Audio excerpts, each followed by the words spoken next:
আসসালামু আলাইকুম বন্ধুরা, আশা করি সবাই সুস্থ আছেন। বন্ধুরা, স্ক্রিনে বর্তমানে আপনারা যে সামরিক ঘাঁটিটির দৃশ্য দেখছেন, এটার নাম হলো ক্যাম্প তাজি বা ক্যাম্প কুক নামেও পরিচিত। ইরাকের রাজধানী বাগদাদ থেকে প্রায় ২৭ কিলোমিটার বা ১৭ মাইল উত্তর পশ্চিমে অবস্থিত একটি বিশাল সামরিক ঘাঁটি। সাদ্দাম হোসেনের আমল থেকেই এটি ইরাক রিপাবলিকান গার্ডের একটি গুরুত্বপূর্ণ ঘাঁটি, ট্যাঙ্ক রক্ষণাবেক্ষণ কেন্দ্র এবং রাসায়নিক অস্ত্র তৈরির স্থাপনা হিসেবেও এটি ব্যবহার হতো অভিযোগ রয়েছে। ২০০৩ সালে ইরাক যুদ্ধের সময় মার্কিন সামরিক বাহিনী এটির নিয়ন্ত্রণ নেয় এবং পরবর্তী সময়ে তাদের প্রধান অস্ত্র রাখার অন্যতম বড় গুদাম হিসেবে ব্যবহার করে। দেখুন, ক্যাম্প তাজি বাগদাদের খুব কাছাকাছি এবং তথাকথিত সুন্নি ট্রায়াঙ্গেলের ভেতরে অবস্থিত হওয়ার কারণে এটি কৌশলগতভাবে অত্যন্ত গুরুত্বপূর্ণ ছিল। এখান থেকে বাগদাদ ইরানের সীমান্তের আশেপাশে সামরিক অভিযান পরিচালনা করা এবং নিয়ন্ত্রণ করার কাজ সহজ ছিল।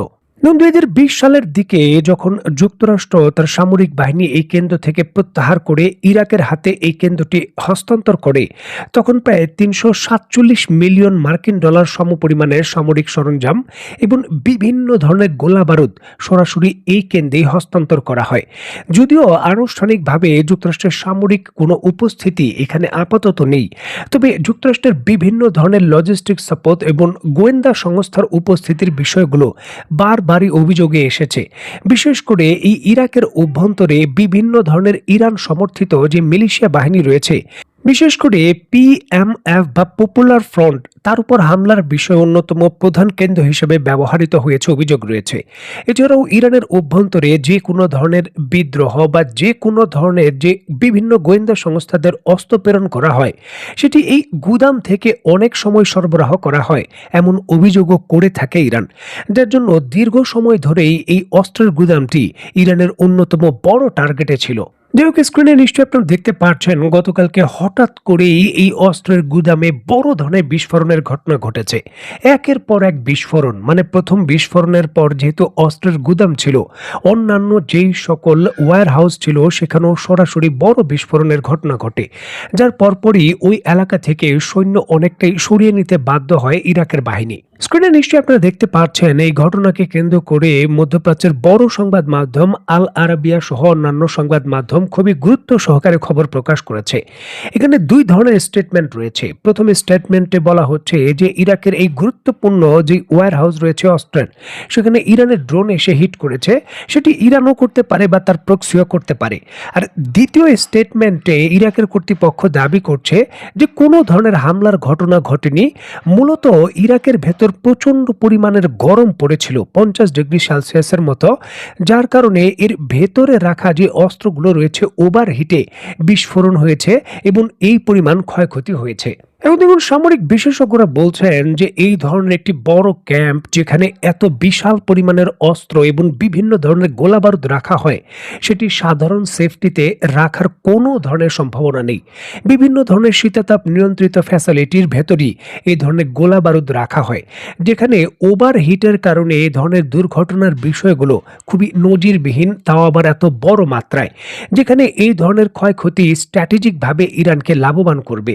বিশেষ করে এই ইরাকের যে সামরিক বাহিনী রয়েছে, মধ্যপ্রাচ্যের আঞ্চলিক বাহিনীর সঙ্গে যুক্ত হয়ে ইরান সীমান্তে যাতে বড় কোনো কার্যক্রম করতে না পারে, সেখানেও কিন্তু প্রতিবন্ধকতা তৈরি করবে নতুন করে এই সমরাস্ত্র বিস্ফোরণের ফলে তাদের মজুদের যে ঘাটতি তৈরি হয়েছে সেই বিষয়গুলো। সুতরাং ঘটনা যেভাবেই হোক না কেন, ইরান এবং তার সমর্থিত যে বাহিনী রয়েছে তারা কিন্তু এই ঘটনায় মারাত্মকভাবে উপকৃত হয়েছেন।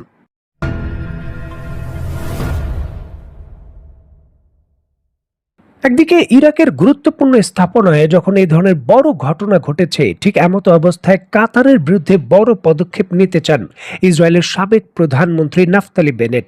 রিসেন্টলি তিনি তার বক্তব্যে দাবি করেছেন ইরান থেকেও বেশি বিপজ্জনক হলো কাতার। তিনি যদি নতুন করে ক্ষমতায় আসতে পারেন, তাহলে কাতারকে ইসরায়েলের শত্রু রাষ্ট্র হিসাবে ঘোষণা করবেন।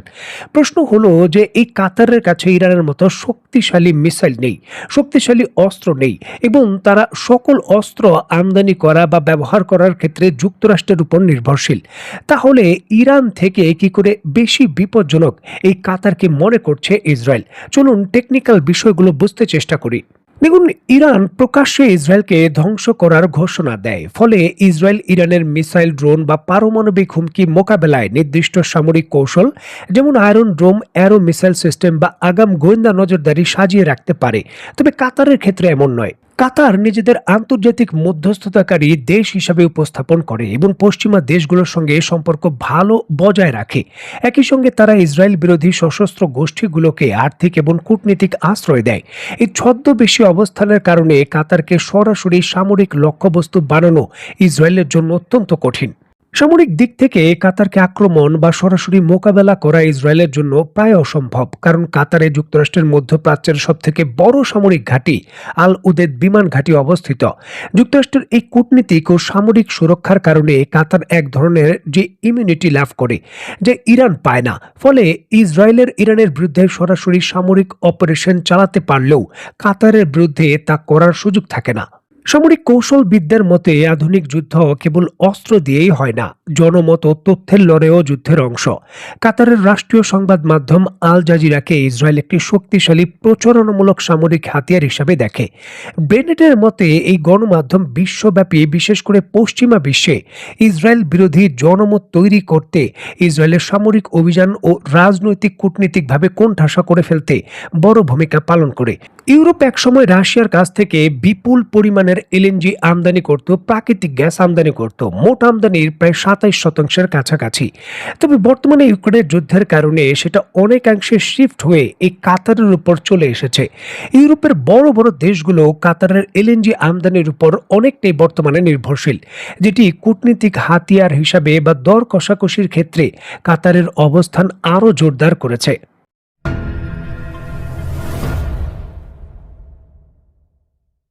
কোন সামরিক কৌশল বা যুদ্ধ এটি সবসময় শুধু নিরাপত্তার জন্যই যে করা হয় বিষয়টা এরকম নয়।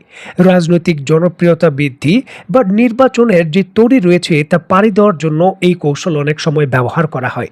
সেটি শুধু ইসরায়েল বা ভারতের ক্ষেত্রে নয়, বাংলাদেশের ভূখণ্ডের ভেতরে এই বিষয়টি বিদ্যমান। বাংলাদেশের ভূখণ্ডের বাইরে যদিও ভারত এবং পাকিস্তান এই দুইটি দেশ অবস্থিত, তবে এই বাংলাদেশের নির্বাচনী কাঠামো এবং বিভিন্ন ধরনের স্ট্র্যাটেজিক যে নির্বাচনের কৌশল রয়েছে, সেখানে এই দুইটি দেশের বিভিন্ন ইস্যু কিন্তু বিদ্যমান। ভারতের নির্বাচনে জয়লাভ করার জন্য পাকিস্তানের সীমান্তের সার্জিক্যাল স্ট্রাইক করা হয়। পাকিস্তানের ভেতরে কিন্তু এর ব্যতিক্রম নয়। রাজনৈতিক বিষয় অনেকটাই সমাধানের জন্য অনেক সময় যুদ্ধকে হাতিয়ার হিসাবে ব্যবহার করা হয়। ঠিক এমনভাবেই কিন্তু জটিলতা বাড়ছে ইসরায়েলের ভেতরও। আগামী 7ই অক্টোবর ইসরায়েলের নতুন প্রধানমন্ত্রী নির্বাচনের ডেট ঘোষণা করা হয়েছে, জাতীয় নির্বাচন। নেতানিয়াহুকে সেই নির্বাচনে জয় লাভ করে তার প্রধানমন্ত্রীর যে আসন রয়েছে ধরে রাখতে হলে জনপ্রিয়তা বৃদ্ধি করতে হবে।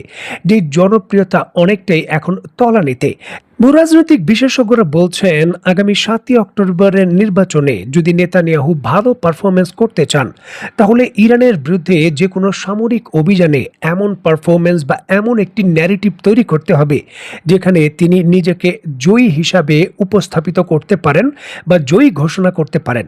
আর এর জন্য দরকার একটি শক্তিশালী সামরিক অভিযান, যেটি হওয়ার ক্ষেত্রে বা সেটি তৈরি করার ক্ষেত্রে তিনি কোনো ধরনের ছাড় হয়তো এবার দেবেন না, বা জোরালোভাবেই তিনি তার অবস্থান ধরে রাখতে চাইবেন।